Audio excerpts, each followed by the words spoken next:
Eric Fisher. I run Fisher Architecture.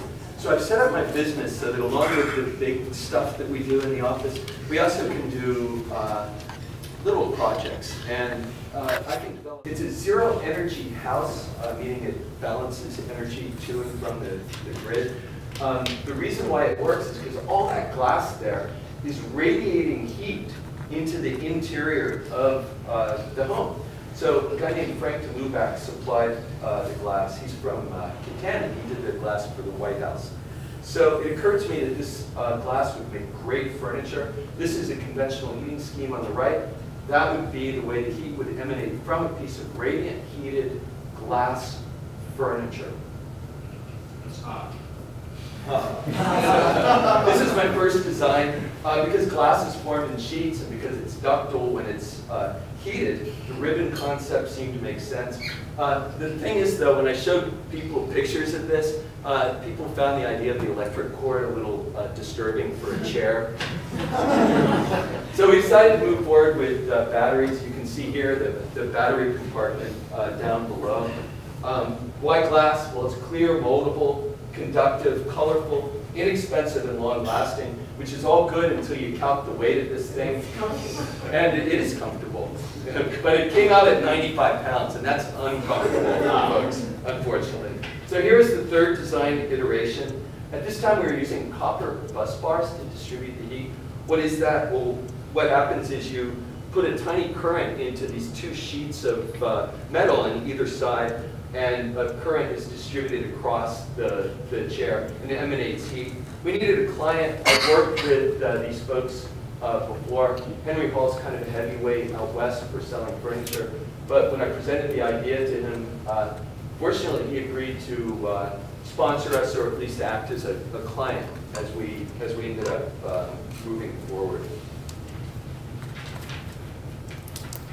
So then we learned that we couldn't make the batteries work with the bus bars, unfortunately. So using wired radiant heat instead, like on the back of your car, that would allow us to power the chair for up to 3 hours nightly with 4 rechargeable D batteries for less than $5 a month. So the next task became to map the way the human body would rest on the chair. So architects like Stan Allen, whose work you see on the right, have recently developed ways of notating design info in order to reveal aspects of architecture that are typically hidden or not readily apparent to the eye. If we could learn for ourselves the way our bodies touch the chair, we would then know how to devise the most efficient wire layout. So Yves Klein, whose work you see here, came to mind. That was when we decided to order some body paint from a tasteful online retailer. So in 1960, Yves Klein, who doesn't look particularly healthy, once staged his work in front of an incredulous French audience as a live orchestra played one note for 30 minutes. Famously, his nude models plunged themselves into the paint and then rubbed themselves up against the white canvases, painting them with their bodies. I really wanted to avoid that kind of Dadaist spectacle. You can be the judge of whether our ends justified the means. This is a photograph of the first chair prototype. Yes, it was. Poor, but thank you. Sitting in my home office. That's the first prototype. So then what we did is we covered the chair with sheets of brown craft paper with the chair edges carefully marked. And when Chatham Interior Architecture graduate Kathleen Taylor volunteered to be our model, the rest of us in the office breathed a sigh of relief. And then there's Inez, who just spoke. Inez being photographed by Jared Andruski, my pit intern, painting Catherine's back as she prepares to sit down on the chair. You can just make out the work of Dee Briggs, whose work you might know in the back. And then over a 2-hour period, as it snowed outside, we tried a variety of poses, slumping upright, cross-legged to the side. Certainly having more than one model would have been more scientific and added rigor to the process. However, we hope we could sort of induce general ideas from her particular example.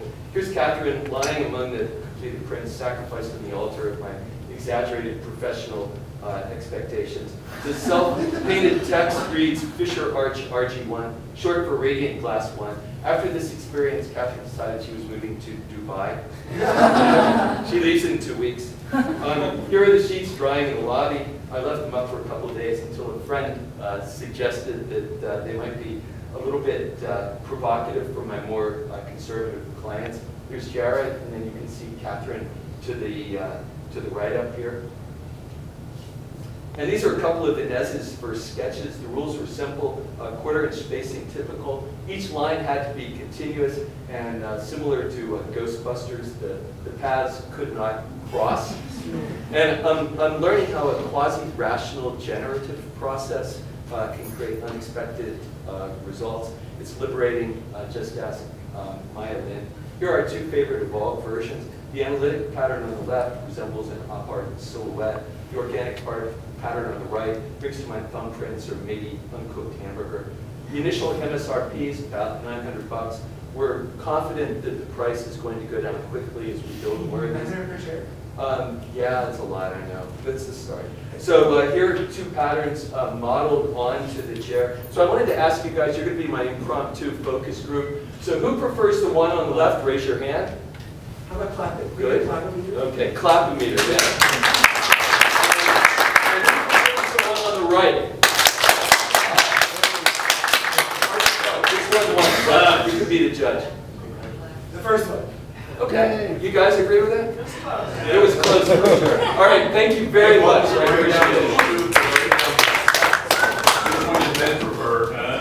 Which one did that? Ah. All right. Okay, can we go back? It's not a real have to do that. It's the last slide. Come on. It's the last presentation. While he's going back a slide, I have a sample of the bus bar technology here. The glass is actually warm, which is kind of cool. Okay. Men. Unwarm. Men. This one, the only men. Women don't. Men.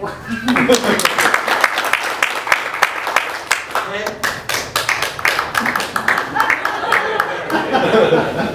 That's no surprise, by the way. Okay, so women. Women. Anyone who has $950 in their pocket right now for the first share? How for a half a share of the chair? Can we put this in your CSA? Yeah. that's all I got.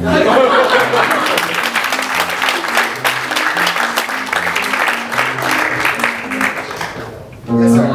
Science, all day, every day. Okay, I think, is that it? I've got 2 words for you, Eric. Gaetano Pesce. Okay. What? That's a name. All right. Thank you. Okay, well, thank you very much.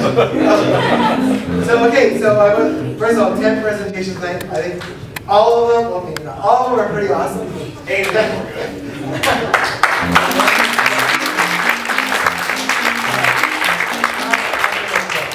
So, and thank you guys for coming out. I hope you spread the word. I think that these are really fun events, and I personally learned a lot of things I didn't know was happening in this amazing city. And I love the fact that there's so many people coming in saying, this is an amazing place. So that was a really awesome kind of revelation for me. So, do we know when the next one is?